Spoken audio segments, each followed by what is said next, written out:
Okay, so the second part of the electron notes are the ions, and so this will be what we cover on Friday. Remember that all atoms are electrically neutral, meaning that protons equal electrons, but that's not how it is in nature. There are opportunities where atoms lose electrons and or gain electrons, and so therefore the positive and negative charge are not equal. And when that happens, the atom then becomes an ion. All right, so we're going to look at this first one, and this is oxygen. And it is an atom at this point. But what happens is when it gains or loses electrons, it changes. So notice that this one has now gained. So before we gained that electron, we had eight positives and 8 negatives. And so therefore, we're neutral. We have no charge. But then along comes this electron. Now we have 8 protons and 9 electrons, which means I have one more positive or negative than I have positive. And so that causes me to have a -1 charge or a 1 minus. And so this is how we indicate that or notate that on the symbol. So O is the chemical symbol for oxygen. And then 1 minus tells me I have one more electron. So I've actually gained an electron here. So then what happens when I lose electrons? Okay, so now I've lost, notice that we had 9 and now I've lost 3. So now I'm down to 6. So at this point I have 8 protons and I have 6 electrons. That causes me to have 2 more positive charges than I have negatives. And so that changes this to O2 plus, meaning I now have 2 more protons than I have electrons. Now, remember we talked about protons are what identifies the atom or the element. So if I change the number of protons, I would no longer have oxygen.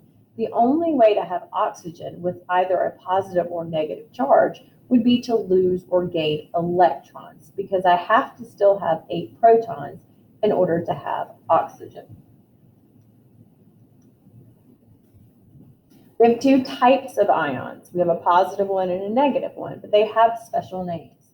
If I have a negatively charged particle, meaning I have gained electrons, I have an anion. If I have a positively charged particle, meaning I have lost electrons, I have a cation. Okay? Again, currently this one has 8 and 8. Now it has gained an electron. It is now 1 minus. It is negative, so it is an anion. In my second scenario, we lost electrons. We now have a charge of 2 plus. We are positive, so we are a cation. Cation. So just to review, ion notation. When an atom is electrically neutral, we represent it with its chemical symbol C for carbon. By itself, nothing else. However, an ion has a charge and looks like this. And if you notice here, we have the C with the 3 minus. This ion of carbon has 3 extra electrons, giving it a charge of -3, which means this ion of carbon has 6 protons and 9 electrons. Okay? Remember, with no charge, protons and electrons are equal. With no charge, the proton number can be found on the periodic table. It is the atomic number. So we take that atomic number and we add or subtract based on the charge. So let's practice. The first one we just did, we have, don't worry about the neutrons. We're not going to talk about these yet. So let's just talk about the protons. We have 6 protons. That makes this carbon. It's carbon 3 minus, which means we've gained 3. Then we have hydrogen 1 minus, which means we have gained 1.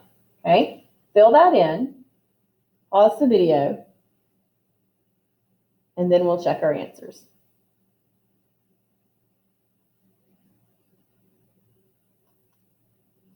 Hopefully you got the same answers that I did. If you look at this, 3 extra negative charges actually adds 3 to the protons, so we have, or to the electrons, so we have 9. 1 minus adds an electron, so we have 2. 2 minus adds 2 electrons for 10. Now 3 plus actually subtracts electrons. So if lithium starts with 3 and it loses 3, it's going to have 0. And again, sodium 1 minus means we're going to add to that number and we're going to have 12.